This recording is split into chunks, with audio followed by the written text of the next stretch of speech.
À la une ce soir. Je veux accoucher avant la fermeture demain matin à 8 h. Faute de médecins, les femmes forcées d'accoucher de plus en plus loin. Là, la problématique, c'est justement que les maternités ferment temporairement, mais moi, je me retrouve pas avec plus de bras pour couvrir. Tarifs douaniers. Québec cherche à limiter les dégâts. Les nouvelles menaces nous imposent de réfléchir à d'autres moyens de s'aider économiquement, d'aider nos entreprises, d'aider nos entrepreneurs. Aussi, ce soir, Churchill Falls, Ottawa intervient pour que le courant passe entre Québec et Terre-Neuve. On en jase avec Alain Reyes. Il est 17 h. Voici votre nouveau info.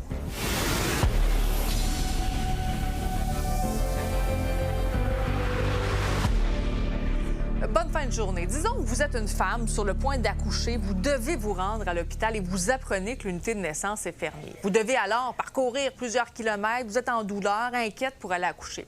Eh bien, c'est exactement ce que de nombreuses femmes enceintes vivent dans plusieurs régions du Québec. La maternité de l'Hôtel-Dieu d'Arthabasca, Victoriaville, est complètement fermée cette semaine et s'ajoute maintenant l'unité de naissance de Saint-Eustache. Juliette Poirot a rencontré une femme de cette ville qui ignore toujours dans quel hôpital elle va accoucher. C'est pas nécessairement quelque chose qui me stresse habituellement. Je fais confiance à la vie, mais j'avais hâte de rencontrer mon médecin pour poser mes questions. Je pensais qu'elle allait me rassurer, mais finalement, j'ai vu dans ses yeux que ça allait être un contexte un peu chaotique. L'unité de naissance de l'hôpital Saint-Eustache sera fermée du 14 au 17 août et du 21 au 24 août prochain. Audrey doit accoucher le 24 août, pile au moment où l'unité de naissance sera fermée à l'hôpital. Et depuis qu'elle a appris cette fermeture, eh bien, elle fait tout pour essayer d'accoucher plus tôt. On a eu des rendez-vous de stripping qu'on appelle pour décoller les membranes. Alors, j'en ai eu 2 cette semaine, 2 rendez-vous d'acupuncture. Je mange des dattes, je fais du ballon, etc. Parce que je veux accoucher avant la fermeture. Les gestionnaires travaillent fort pour assurer la sécurité autour de ces fermetures-là de la salle d'accouchement, donc d'aviser les femmes enceintes que les corridors soient clairs, que les patientes soient avisées en amont. On organise des fois un peu plus de déclenchement avant l'abri de service pour essayer d'offrir le service localement. Ce qui est vraiment la situation la plus dangereuse actuellement, puis que nous, on décrit beaucoup, c'est l'instabilité de ces maternités-là, qui ferment, qui réouvrent, qui ferment, qui réouvrent. C'est très, très insécurisant. Le CIS des Laurentides demande aux femmes enceintes d'appeler à l'unité de naissance avant de se déplacer. Une infirmière spécialisée en obstétrique sera présente 24 heures sur 24 pour les évaluer et les orienter vers un autre centre hospitalier, notamment à Laval ou à Saint-Jérôme. C'est mon travail a été très rapide. J'ai accouché dans un laps de temps très court entre mes premières contractions puis le moment où j'avais mon enfant dans mes bras. Donc, souvent, ils disent que deuxième accouchement, ça va encore plus vite. De chez toi, c'est combien de temps aller à Saint-Eustache à peu près en voiture? 10-12 minutes. OK. Puis là, si jamais tu es redirigé à Saint-Jérôme ou à Laval, on parle de combien de temps? Sans trafic, c'est 30-35 minutes dans les 2 cas. Puis avec trafic, dépendamment de l'heure et Saint-Jérôme, ça peut nous prendre 1 heure. Laval, 1 heure, 1 heure et demie. Par courriel, Santé Québec Laurentides m'explique que l'hôpital de Saint-Eustache fait face à un manque criant de gynécologues obstétriciens. Et cette situation est loin d'être unique à Saint-Eustache parce que la pénurie de gynécologues obstétriciens se fait ressentir partout au Québec. Il y a actuellement au Québec 50 postes de gynécologues non comblés. Donc, c'est pas quelque chose de nouveau. Ça fait déjà plusieurs années qu'on s'entretient avec le ministère de la Santé et maintenant Santé Québec pour sonner l'alarme. Le problématique, c'est qu'il manque de gynécologues au Québec. C'est pas qu'on peut pas les inventer. On doit les former, on doit en former plus. Santé Québec affirme que des efforts sont déployés pour remédier à la situation, notamment en multipliant les démarches de recrutement. À Saint-Eustache, Juliette Poirot pour Nouveau Info. Le temps presse pour trouver un accord pour éviter des tarifs douaniers de 50 du président Trump. À Washington, il y a une nouvelle rencontre qui se tient entre Dominique Leblanc et le représentant américain du commerce, Jamieson Greer. Puis à Montréal, il y a Christine Fréchette qui a réuni aujourd'hui des acteurs importants du milieu économique. C'est ce que vous voyez d'ailleurs à l'écran. La première ministre, en début de rencontre, a souligné que ces droits de douane supplémentaires viendraient carrément chambouler l'économie québécoise. Il y a donc de nombreuses industries qui sont inquiètes et c'est le cas notamment pour l'industrie du textile et du vêtement. vêtements qui redoutent que le Québec perde une partie de son savoir-faire. Marie Cassimard. L'industrie du textile et du vêtement est encore bien vivante, surtout ici à Montréal, dans le quartier Chabanel. Et derrière ces portes, on fabrique encore du textile destiné à des marchés canadiens, mais aussi à des marchés européens et même américains. L'arrivée des tarifs de 50 pourrait réellement changer la donne pour ces entreprises. Et c'est justement ce qu'on est venu voir aujourd'hui. Fait que là, j'ai 4 machines qui rentrent ici dans deux semaines. Vous êtes une jeune entreprise, ça fait 1 an, puis là, tu as le vent dans les voiles. Il y a beaucoup de projets, c'est excitant. On a une nouvelle, tu sais, l'équipe croît, on a des nouveaux employés. Tu nous as accueillis ici et là, tu nous as montré un petit peu vos installations. Donc, vous avez une vision, vous développez cette entreprise. Parmi ces visions, c'était de développer le marché américain. Ça a toujours été un marché de proximité pour nous. On a des clients, un réseau de fournisseurs, un réseau d'affaires. On arrive avec des choses vraiment intéressantes. Bon, pour le marché californien, pour New York, pour Miami. Donc, c'est vraiment des marchés qui étaient porteurs pour le plan d'affaires. Parce que là, j'ai entendu, donc je t'ai entendu parler au passé. Qu'est-ce que ça implique si le 19 août prochain, on en arrive à imposer des tarifs de 50 Bien, écoutez, c'est sûr que c'est dévastateur. Là. C'est un grand... Pour nous, c'est compliqué. Donc, nos clients adorent nos produits. Maintenant, est-ce qu'ils vont vouloir payer une surtaxe de 50 bon, poser la question, c'est peut-être y répondre. Si les tarifs douaniers sont bel et bien mis en place à compter du 19 août, ça va changer complètement le visage de l'industrie de la mode, du textile, de l'habillement au Québec. Explique-moi pourquoi. On parle ici d'un mouvement de délocalisation de la production. C'est donc dire que, comme on a vécu dans les années 90, quand Montréal était un plan manufacturier de vêtements, on a vu une délocalisation de la production vers le marché asiatique. Donc, notre savoir-faire de production a été impacté dans les années 90.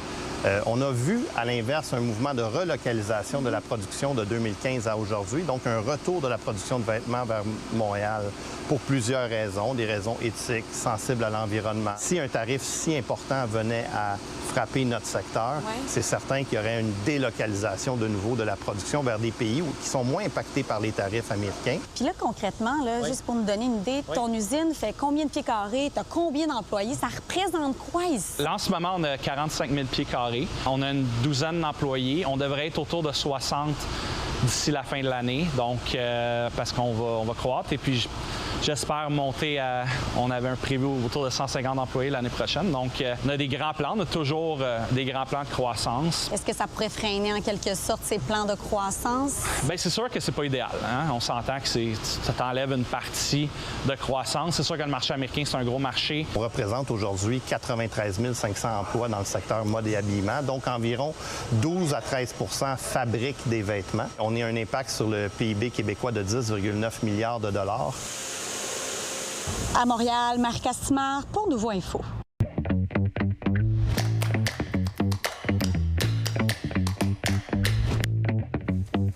Salut Alain. Salut Sabrina. Bon, parlons de cette entente entre Québec et Terre-Neuve et Labrador concernant Churchill Falls. Dis-moi, ça arrive à peine quelques jours avant le début du déclenchement de la campagne électorale. Est-ce que c'est un pur hasard, tout ça? Non, c'est pas un pur hasard. Clairement, le gouvernement du Québec, Christine Fréchette, veut profiter de cette instabilité qu'il y a avec Terre-Neuve, avec le premier ministre, et surtout parce que le Parti québécois a annoncé qu'il allait déchirer cette entente s'il arrivait au pouvoir. Donc, on sent que tout le monde est nerveux. Ils veulent arriver à un terrain d'entente qui est satisfaisant pour tous les partis. Et surtout, le gouvernement fédéral a décidé d'aider parce que, naturellement, Mark Carney n'a pas intérêt à ce que le Parti québécois arrive au pouvoir et mette des embûches dans une entente entre des provinces canadiennes qui cherchent à montrer qu'on est capable de travailler tout le monde ensemble. Mais justement, à quel point peut-être le gouvernement fédéral a eu un poids dans cette décision-là, dans cette entente? Bon, c'est clair, on sent que Mark Carney, dans ses grands projets, on parle de 2 provinces, on parle de Mark Carney aussi qui a fait beaucoup d'annonces pour le développement des oléoducs dans l'Ouest canadien. Mark Carney qui est supposé être un premier ministre vert qui va chercher à améliorer son image.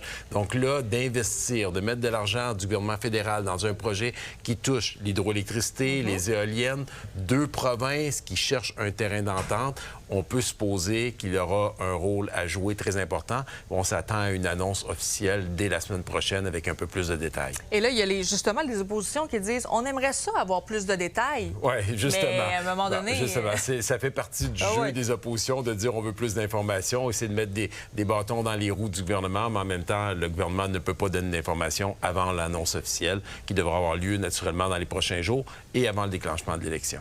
Qui est gagnant dans cette entente-là, en fait? Ici? Bon, d'habitude, dans une négociation, on cherche qui est le gagnant. Dans ce cas-ci, on sent que les deux provinces ont cherché un terrain d'entente pour que tout le monde se sauve la face, que tout le monde y retrouve son intérêt. Le gouvernement du Québec, avec Hydro-Québec, a les moyens de développer, cherche à assurer son approvisionnement en hydroélectricité.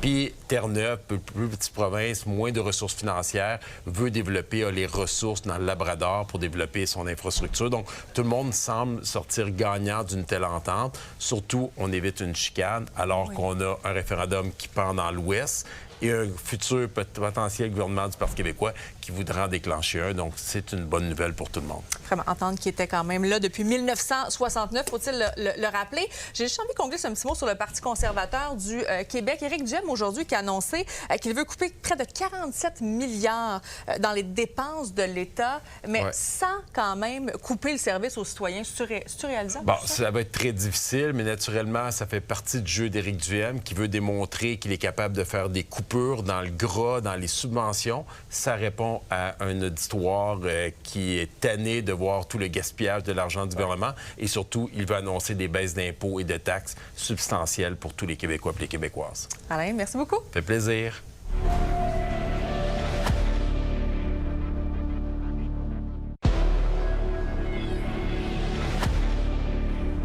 On se transporte en Europe maintenant parce qu'il y a une 5e canicule qui fait rage. On parle de 40 degrés Celsius qui ont été atteints dans plusieurs villes, notamment en France. Les alertes rouges qui se multiplient au Royaume-Uni, en Italie, même en Espagne. Et là, Lila, donc, ce qu'on comprend, c'est que l'Europe continue de suffoquer alors que l'été n'est même pas encore terminé. Ouais, à l'heure où on se parle, il est par exemple à Paris, 23 h et il fait plus de 30 degrés. Demain, il fera 40 degrés dans la capitale, à Paris. C'est quand même 135 millions de personnes qui sont touchés essentiellement en France, en Italie, en Espagne et au Royaume-Uni. Aujourd'hui, on apprend que 6 réacteurs du parc nucléaire français sont toujours à l'arrêt à cause des chaleurs. Le Danube, un deuxième plus grand fleuve de l'Europe, est si bas que la Roumanie a éteint également ses centrales nucléaires. La Hongrie qui fait intervenir l'armée pour remplir le Danube. Là encore, l'eau est tellement basse qu'il y a des épaves, par exemple, de flottes nazies datant de 1944 qui ont refait surface. Et puis donc, cette 5e vague de chaleur, elle touche aussi le Royaume-Uni. On parle d'un record absolu. Il y a 2/3 du pays qui est en sécheresse. Et à Londres, eh bien, c'est particulièrement difficile. Chez eux, ce soir, c'est aussi la nuit et il fait plus de 30 degrés. It's really, really hot. It never ever seen like that before because it used to be. It's never that hot. It's just for a short time of the period. But this time it's prolonged. It's taking too much time. It's really, really hot. Yeah, the heat has been unbearable here, honestly. I can't believe the heats we're having in London, especially because I just don't think we were built for it. Like, there's no real support in the London for the heat because we're not used to it either. Bon, et en France, évidemment, c'est pareil. Il y a 80 départements qui ont été placés en alerte vigilance et 92 départements dans lesquels en fait, les autorités demandent de restreindre l'usage de l'eau. Autant dire, en fait, presque tout le monde, Sabrina, puisqu'il y a 101 départements en France. Il faut dire que donc, les canicules à répétition, en fait, elles pourraient coûter très cher à la France. On peut écouter la ministre de la Transition écologique. L'épisode n'est pas terminé. La canicule a été plus longue et plus intense. L'étendue des feux de forêt et de la baisse de la production agricole bien plus important. On peut estimer un chiffre de l'ordre de 10 à 15 milliards d'euros de coûts directs et indirects de la canicule de cet été. Donc, ce qu'elle vient de dire, donc 15 milliards d'euros, ça représente 24 milliards quand même de dollars canadiens. Assez quand même impressionnant. Là, j'ai envie qu'on se transporte en Colombie parce que les opérations de recherche se poursuivent. Il y a même le Mexique là, maintenant qui apporte son soutien. Oui, il y a eu donc le Chili aussi qui avait envoyé des secours, le Mexique aujourd'hui qui est allé et l'ONU qui a annoncé aujourd'hui débloquer 5 millions de dollars américains pour les aider 3 jours après le séisme qui a de 7,4 sur l'échelle de Richter. Le bilan provisoire, c'est 265 morts malheureusement. La recherche de survivants en fait continue. 3500 blessés, 500 disparus, près de 13 000 logements détruits. On attend encore la suite. Merci Lila. Bon, à Montréal, maintenant, là, ce sera les plus lourdes entraves routières de l'histoire récente de la ville. Pourquoi? C'est qu'il y aura notamment le Grand Prix cycliste là, qui aura lieu au cours des prochaines semaines. Ça risque donc d'être périlleux pour les usagers. Il y a donc les courses qui vont se succéder et qui vont entraîner des entraves routières dans 7 arrondissements montréalais. On parle notamment de l'avenue du Parc là, qui va être fermée du 4 septembre jusqu'au 4 octobre prochain. Donc, plusieurs rues également qui seront fermées. Le Grand Prix cycliste de Montréal se tiendra le dimanche 13 septembre avant de laisser place au championnat du monde UCI de cyclisme sur route prévu le 20 septembre. C'est une première maintenant au Québec dans le système carcéral. Les détenus devront désormais porter un uniforme à la prison de Roberval. Le projet pilote va débuter au mois de septembre et j'en parle avec Maître Pierre Tabat, avocat spécialisé en droit carcéral. Bonsoir, Monsieur Tabat. Bonsoir. Bon, d'abord, dites-moi, quel est l'objectif derrière ce projet pilote-là à la prison de Roberval? Bien, l'objectif qui est dit par le gouvernement jusqu'à présent, c'est d'essayer de niveler, donc d'avoir une uniformité, de là l'uniforme, là, pour les détenus. Les détenus, habituellement, au provincial, rentrent avec leur linge. Donc, ont leur propre linge, peuvent avoir leur propre couleur. Il y a certaines couleurs qui sont dénoncées et interdites parce que c'est des couleurs reliées à des gangs de rue. Donc, il y a des choses comme ça qui sont faites. Là, l'uniforme, maintenant, gris, et je dis souvent que le gris est une belle couleur, gris, noir et toute la même chose, bien, va servir à être capable de peut-être enlever cette appartenance-là. Ça sera pas facile. Limiter la contrebande, disent-ils, pour éviter... Quand on a des uniformes différents ou du linge différent, bien, il y a peut-être des choses qu'on peut faire avec son linge. Là, avec le linge de l'établissement, ça peut être plus difficile. Ça va être plus facile de voir les détenus aussi. Je sais que le ministre a parlé potentiellement de numéros aussi, donc ça va être plus facile de voir les détenus, de les différencier, surtout provincial, des visiteurs et des gens en entour. Mais dites-moi, est-ce que ça risque d'être facile quand même d'imposer comme ça la tenue d'uniforme à des détenus? Ah ben, ça va se faire de façon automatique. Les détenus n'auront pas le choix, là. Si on décide de leur imposer l'uniforme, c'est comme au gouvernement fédéral, dans les pénitenciers, il y a des uniformes, on peut pas choisir, ils n'ont pas le droit. Si quelqu'un vient à la visite pour rencontrer quelqu'un et il n'a pas son uniforme de détenu ou, par exemple, se présente en short quand il doit porter des pantalons, on le refuse, on le retourne. Donc, ça va être la même chose dans les prisons provinciales. Ouais. Est-ce que c'était une demande que ça faisait longtemps qu'elle était réclamée par les gens du milieu, par exemple du milieu carcéral? Moi, c'est une des premières fois que j'entends ça. J'aurais vu d'autres moyens peut-être avant ça, mais c'est une solution. On demandait au gouvernement d'avoir des solutions pour essayer d'enrayer l'entrée des stupéfiants, de toutes les matières illégales. C'en est un sûrement. Il faudrait voir avec les syndicats. Je pense que une solution, c'est naturellement d'investir plus dans la sécurité pour empêcher les drones de rentrer, pour avoir plus de personnel, pour empêcher que les détenus soient confinés souvent. Ça, c'est des moyens. Je pense que c'est une bonne idée. Est-ce que c'est une idée que j'ai entendu parler souvent? Non. Est-ce que j'en ai entendu parler? Oui, mais on va voir comment ça fait son chemin. C'est une façon d'uniformiser, comme ils font dans toutes les prisons un peu à travers le monde. Là, ils essaient d'uniformiser pour voir qui sont les détenus, qui sont les gardes. Vous savez, il y a de ça quelques années, dans certains pénitenciers fédéraux, les gardes étaient habillés comme les détenus. Maintenant, tous les officiers sont en uniforme. C'est ça, de démêler, en fait, toutes ces personnes-là. Ouais. Monsieur Tabat, c'est tout le temps que nous avions aujourd'hui. Mais voilà, exactement. Merci beaucoup d'avoir été avec nous ce soir. Je vous en prie. Bonne soirée.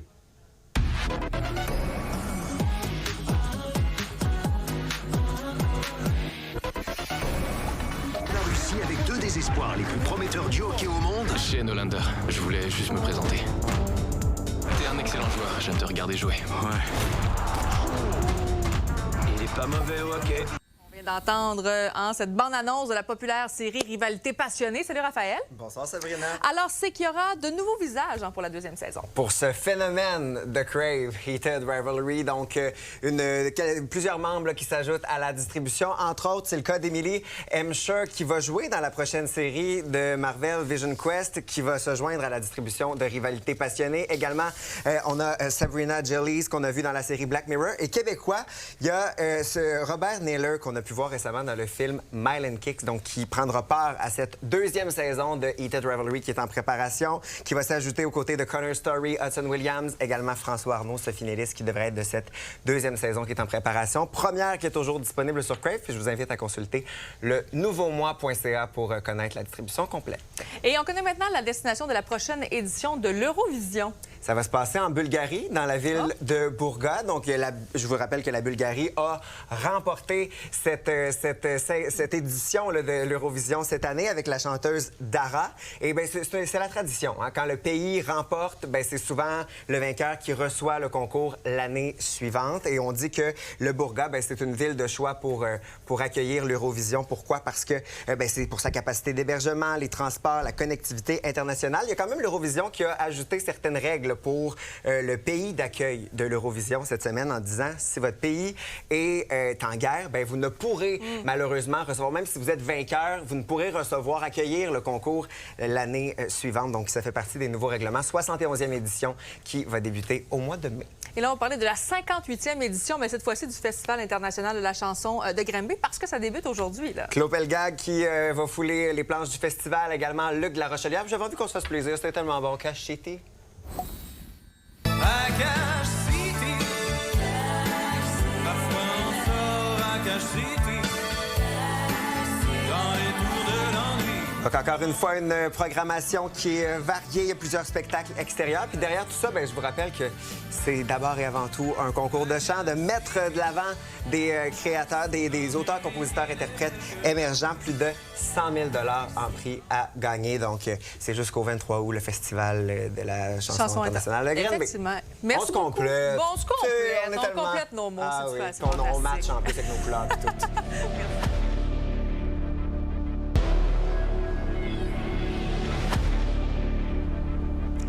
Il y a eu des impressionnantes chutes de grêle cet après-midi dans le Grand Montréal. Et vous le voyez sur ces images qui ont été tournées à Terrebonne. Donc, pendant un moment, Environnement Canada qui avait émis quand même un avertissement d'orage violent, notamment pour la métropole, Longueuil et Repentigny. On le voit là, c'est vraiment des gros morceaux de grêle. Sinon, c'est ce soir que va se terminer l'Omnium Banque Nationale. Alors, le dernier match en simple, à la finale, voilà, vont s'affronter Brandon Nakashima et Ben Shelton. Donc, Shelton est en quête d'un deuxième titre d'affilée à l'Omnium Banque Nationale. Pour sa part, Nakashima va affronter pour une première fois un rival qui fait partie du groupe des 5 premiers favoris de l'événement. Et par ailleurs, bien, l'Omnium a attiré une foule record de 309 000 spectateurs. Alors voilà, eh bien, là-dessus, passez une agréable soirée. Et nous, bien sûr, on se retrouve à 22h. On aura notamment une entrevue avec le ministre des Relations internationales du Québec.